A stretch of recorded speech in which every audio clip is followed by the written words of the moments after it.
आके straight away perform करना कितना चैलेंजिंग रहा है, और आपके मेंटल प्रिपरेशन के बारे में थोड़ा सा बताइए कि बैठे रहना आसान नहीं होता बट आके स्ट्रेट अवे परफॉर्म करना क्या चैलेंजेस रहे हैं इस टूर्नामेंट में? आई मीन चैलेंजेस तो रहते ही हैं क्योंकि जब आप पहला गेम खेलते हैं तो आपका रिदम कैसा रहा है वो बहुत इंपॉर्टेंट होता है। आप अगर रेगुलर गेम खेलते रहते हैं तो आपका रिदम आपका सेट रहता है और आपको आइडिया रहता है बॉलिंग करने का या फिर फील्ड में टाइम बिताने का आइडिया रहता है कि आप किस तरह से फील्ड पे रिएक्ट कर रहे हैं। वो थोड़ा था बट इंग्लैंड में ऑब्वियसली कंडीशंस को देखते हुए या फिर टीम कॉम्बिनेशन को देखते हुए टीम में जगह नहीं मिली, बट ऑब्वियसली मेरे लिए बहुत अच्छा टाइम था अपने पर काम करने का, मेरी फिटनेस को इम्प्रूव करने का और बॉलिंग को और वॉल्यूम देने का, क्योंकि वो बहुत इंपॉर्टेंट होता है और बहुत कुछ सीखने को। I mean as a player आप बहुत कुछ सीखते हैं जब आप नहीं खेलते हैं। टीम जब कैसे रिएक्ट करती है सिचुएशंस में, आप बाहर से आप अच्छे से जज कर सकते हैं कभी कभी और आपको बहुत आइडिया होता है कि आप इस सिचुएशन में होते तो आप कैसे रिएक्ट करते हैं या फिर कैसे बॉलिंग करते, तो बहुत कुछ आइडिया मिला वहाँ से। एंड देन ऑब्वियसली उसके बाद दिलीप ट्रॉफी का मैच मैं खेला था, विकेटलेस था मैं, 35 ओवर डाले थे मैंने, तो उससे मेरा रिदम सेट हुआ। वो बहुत इंपॉर्टेंट था मेरे लिए कि वहाँ पे बॉलिंग करना, वॉल्यूम वहाँ पे ऑब्वियसली नेट्स में बॉलिंग करना, उसके बाद मैच में बॉलिंग करना, उसमें तो बहुत फ़र्क है। बट हाँ, फिर जब पहला मैच खेल रहा तो ऑब्वियसली आप चाहते हो, बहुत टाइम के बाद खेले तो आप चाहते हो कि आप अच्छी परफॉर्मेंस करें, बट उतना दिमाग में मेरे था नहीं। जस्ट कि मैं मेरी स्ट्रेंथ रही है उस पर मैं फोकस करूं और कोशिश करूं कि अच्छे एरियाज़ में बॉलिंग करूं। कुलदीप, आपने अभी बात की दिलीप ट्रॉफी में आपको विकेट नहीं मिला था जस्ट यहाँ से आने से पहले। अभी इस टूर्नामेंट में सिर्फ 37 गेंदें आपने डाली है, 7 विकेट, मतलब हर अमूमन 5वें गेंद पे विकेट ले रहे हैं। Is this the best you have bowled in T20 international? नहीं, मैं T20 के आंकड़े मेरे बहुत अच्छे हैं तो मुझे ऐसा लगता नहीं है कि मैं उतनी अच्छी बॉलिंग कर रहा हूँ, बट मुझे ऐसा लगता है कि मैं इम्प्रूव कर सकता हूँ और बेटर हो सकता हूँ, क्योंकि सिचुएशंस पे बैट्समैन को रीड करना, कभी कभी आप मिस्टेक कर देते हैं इस फॉर्मेट में। जब आप हमेशा टॉप में होते हैं किसी भी टीम के और आप छोटी छोटी मिस्टेक करते हैं, वो आप नोटिस नहीं करते बट वो आपको फील होता है कि नहीं आपने गलती की है, तो उस पर मुझे काम करना है अभी भी। और मुझे ऐसा लगता है बॉलिंग में और भी काम करने की ज़रूरत है, क्योंकि फॉर्मेट्स और भी हैं और इम्पॉर्टेंट होता है कि आपके हाथ से बॉल कैसा चल रहा है, आप खुश हैं कि नहीं खुश हैं उससे। वो वो सिर्फ आप अपनी बेस्ट जज हो सकते हैं और मुझे लगता है कि अभी थोड़ा और काम करने की ज़रूरत है।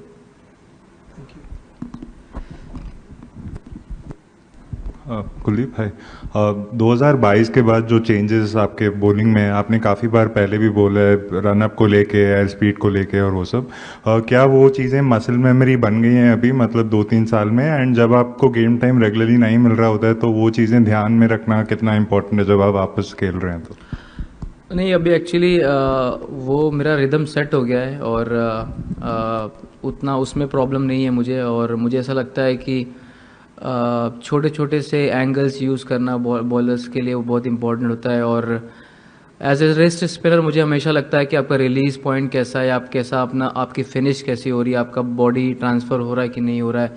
जब आप नहीं खेलते तो आपके दिमाग में ये चीज़ें बहुत चलती हैं, बट ऑब्वियसली वीडियो एनालिस्ट के हेल्प से बहुत आइडिया हो जाता है कि आप कैसी बॉलिंग कर रहे हैं। तो अभी मुझे ऐसा लगता है मेरा रिदम बहुत अच्छा है, क्योंकि स्टार्टिंग में मुझे जब मैंने चेंज किया था तो मुझे टाइम लगा था, बट अब यूज टू हो गया हूँ।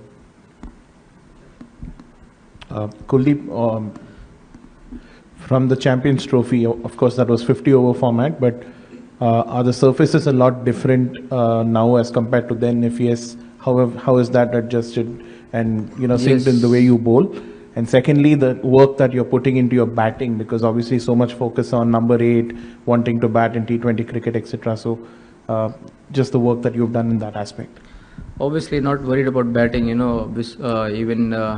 even whenever you get opportunity to bat during next session, I generally bat, and it's very important to bat in the game. That's the most important thing for any batter who wanted to improve his batting. So match में batting मिलना बहुत important है, but obviously I've been working a lot on my batting. Secondly, in terms of the pitch conditions, I feel these wickets are perfect for the spinner because you get the bounce and the zip. If you compare to the Champions Trophy wicket, the wickets were very slow, and you have to put a lot of revs on the ball and to get the extra bounce and the pace as well. So if I see now the as a pitch for bowler, it's perfect. As well as for batsmen, it's perfect. You know, if you compare to the Champions Trophy, that was slow track and it was very difficult for batter to score runs, and even for rest spinner to get the bounce and turn and to produce any kind of wicket. Kuldeep, you are part of a 4-man spin attack in the Champions Trophy. यहाँ पे 3 of you are playing. Can you just tell us about the chemistry between you and Varun and Akshar? No, pretty much very simple. You know, everyone knows their job, and my job is to take wicket in the middle overs. Akshar, obviously, we have seen him bowling in the power play, and he done the controlling job for us. And obviously, between me, Varun, and Akshar, we are very experienced in T20 format and understand the role very well. And giving a lot of inputs really helped me or anyone who is bowling in the middle. So whether it's Akshar or Varun and me, you know, whenever whosoever is bowling first, probably assess the conditions really well and then probably suggest something. So it's good combination, and we are very happy with that. Kuldeep भाई, पाकिस्तान के साथ आपकी लगातार performance आती रही है 2018 से लेकर अब तक. ये जो हमने पिछला मैच खेला, ये कितना डिफरेंट था, क्या आप बता पाएंगे? और क्या ऐसा होता है कि आपकी परफॉर्मेंस हमेशा आती है? मतलब हार्दिक भाई भी हैं, रोहित भाई भी थे, विराट भाई भी थे, बट ये कुछ लोगों की परफॉर्मेंस, क्या ऐसा स्पेशल कोई अलग मोटिवेशन होता है, स्पेशली प्लेइंग अगेंस्ट पाकिस्तान, कुछ अलग चलता है माइंड में? और ये वाला कितना डिफरेंट था? नहीं, डिफरेंट तो नहीं था, क्योंकि आप पिच पे उतरते हो तो कोई डिफरेंट नहीं होता. आपके सामने एक बैट्समैन होता है, उसको आप बॉल डालनी है, और जस्ट द माइंडसेट कि आप चाहते हो कि आप उनके अगेंस्ट बेस्ट करो, और आप चाहते नहीं हो कि आप पीछे हटो कोई भी स्टेप लेने में. तो हमेशा मोटिवेशन यही रहती है कि इनके अगेंस्ट अच्छा करना है. ऑब्वियसली जो हमारी हिस्ट्री रही है वो द ईयर्स, उसकी वजह से भी हो सकता है, बट हाँ, इट जस्ट कि बहुत लकी हूँ कि अच्छा परफॉर्मेंस हो रहा है इनके अगेंस्ट, और ऐसे ही चलता रहे तो ज़्यादा इंपॉर्टेंट है. और बिल्कुल कुछ ज़्यादा स्पेशल करने की कोशिश नहीं करता.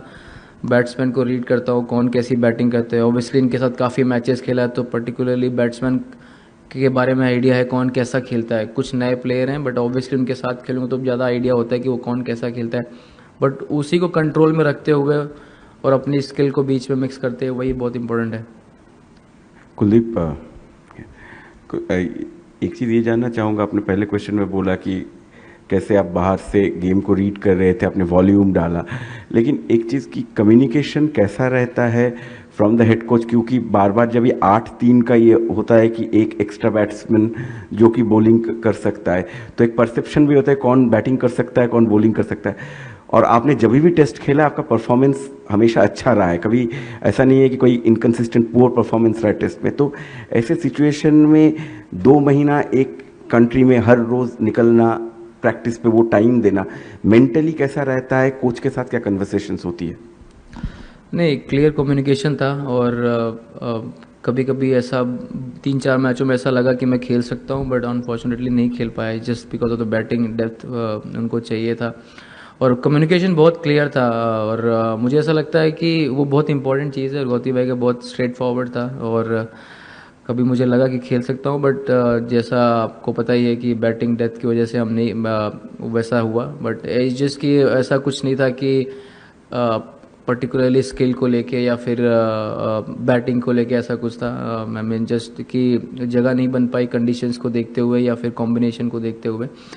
बट रही बात टाइम स्पेंड की, बहुत इन्जॉय किया मैंने अपना टाइम, और बहुत कुछ सीखने को मिला. जब आप नहीं खेलते तो ज़्यादा सीखते हैं, और एक बेटर प्लेयर आप होते हैं, क्योंकि आपको बहुत आइडिया होता है कि सिचुएशन में आप कैसे रिएक्ट करेंगे. बहुत ईजी है किसी को ब्लेम करना, और बहुत टफ है अपने आप को वो चीज़ अंदर लेना और इम्प्रूव करना कि मैं किस चीज़ में वीक हूँ और किस चीज़ में मुझे काम करना चाहिए और कैसे बेटर प्लेयर बनना चाहिए. तो 2 रास्ते होते हैं, प्लेयर अपने हिसाब से चूज़ करते हैं उनको किस रास्ते पे जाना है. बट बहुत इंपॉर्टेंट है कि आप मेहनत करते रहें, किसी चीज़ को छोड़े ना, और हमेशा लगे रहें गेम में. गेम ऐसी चीज़ है जो आपको हमेशा अच्छे दिन भी दिखाती है, बुरे टाइम भी दिखाती है, बट एक ऐसी चीज़ है कि अगर आप नहीं खेलते हैं तो एटलीस्ट आपके पास खुद इतना टाइम होता है कि अपने आप काम करें और बेटर प्लेयर बन के निकलें जब आपको मौका मिले.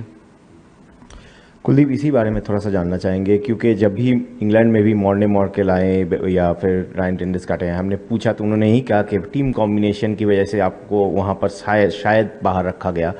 तो एज ए स्पेशलिस्ट बॉलर, जब जस्ट बिकॉज आप you are not an specialist allrounder, आप बैटिंग से उतना शायद कंट्रीब्यूट नहीं कर सकते, हालांकि you have contributed in Chittagong test, अगर आप देखें बहुत इंपॉर्टेंट रन आपने बनाए थे बैट से।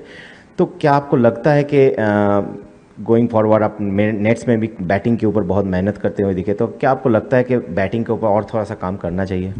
बिल्कुल, हमेशा आपको बैटिंग में काम करते रहना चाहिए, बट इट्स जस्ट कि आपकी बॉलिंग स्ट्रेंथ है।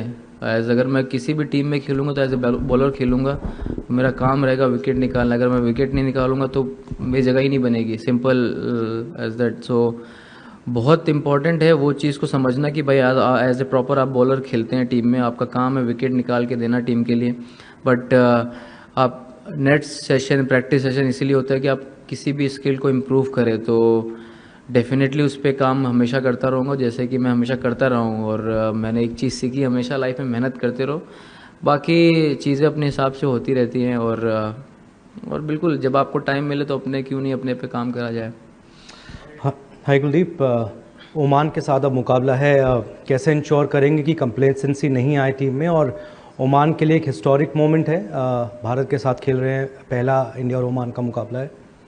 नहीं, काफ़ी अच्छी टीम है उनकी। T20 फॉर्मेट में कोई छोटी बड़ी टीम होती नहीं है, पहली चीज़ तो ये है। और ये गेम बहुत तेज़ चलता है, तो आप कितनी जल्दी अडेप्ट करते हैं कंडीशंस को, वो बहुत इंपॉर्टेंट। बट ऑब्वियसली ये टीम बहुत एक्सपीरियंस इनफ है कि कैसे चीज़ों को टैकल किया जाए, और बहुत सारे प्लेयर बहुत एक्सपीरियंस हैं। ऑब्वियसली बहुत इंपॉर्टेंट होता है कि उस चीज़ को मेंटेन करना, और हम कोशिश करेंगे कि अपनी जो इंटेंसिटी है मैच गेम की, वो बहुत उसको मेंटेन रखें। और डजेंट मैटर कि कोई भी ओपोनेंट है, बट हमारी कोशिश वही रहेगी कि हम उसी तरह से खेलें।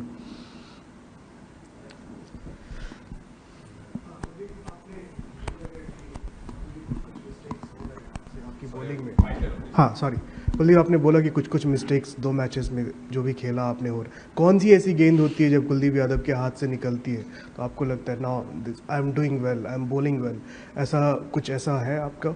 ये मैं क्यों बताऊंगा मैं आपको, मैं कि मैं कैसा फील कर रहा हूँ। मैं ऑब्वियसली अब जब बॉलिंग करते हैं तो आप बैट्समैन को रीड करते हैं। कुछ अच्छे बैट्समैन होते हैं जो अच्छा खेलते हैं, शाहीन अफरीदी बहुत अच्छा खेल रहे हैं, पिछले 2 मैचों में बहुत तोड़ाई कर रहे हैं।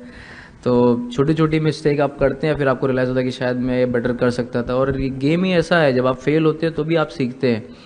तो हर गेम आपके लिए परफेक्ट नहीं होता है, और हर जो गेम होता है वो आपके लिए फेलियर भी नहीं होता है। तो आप कहीं ना कहीं उससे इम्प्रूव करते हैं और उससे सीखते हैं कि आप कैसे बेटर हो सकते हैं। तो हाँ, बॉलिंग में आप चाहे 5 विकेट लें चाहे 6 विकेट लें, हमेशा उम्मीद रहती है कि आप बेटर चीज़ें और कर सकते हैं। कभी विकेट मिलते, कभी नहीं मिलते। Kuldeep, you mentioned to Kushan's question about how you kind of kept yourself in the game in England for all the 5 test matches, even if you're not playing. Do you think football helps you in doing that? Because of your love for football, you practice commentary, you do everything else.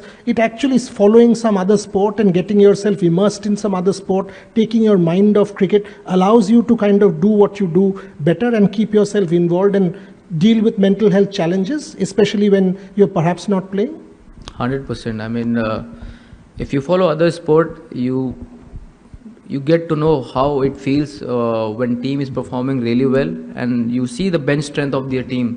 They have some unbelievable bench strength, and you see them. Okay, when you focus on them, okay, say they're not getting enough time, like 20 minutes, 15 minutes, but they are so good players, they can start in any game. But yeah, you see other teams and you see how they play, the big teams especially, and when they play against the small team, how they react, the communication, the final decision making is so quick, you hardly have enough time to react. And obviously I play cricket on the field, that's my job, and after that I just enjoy football. There's so many games, you just watch them and enjoy, because even in any sport you just watch them and admire them, how they play. And especially in team games, the communication, the connection between the players, how they lift each other.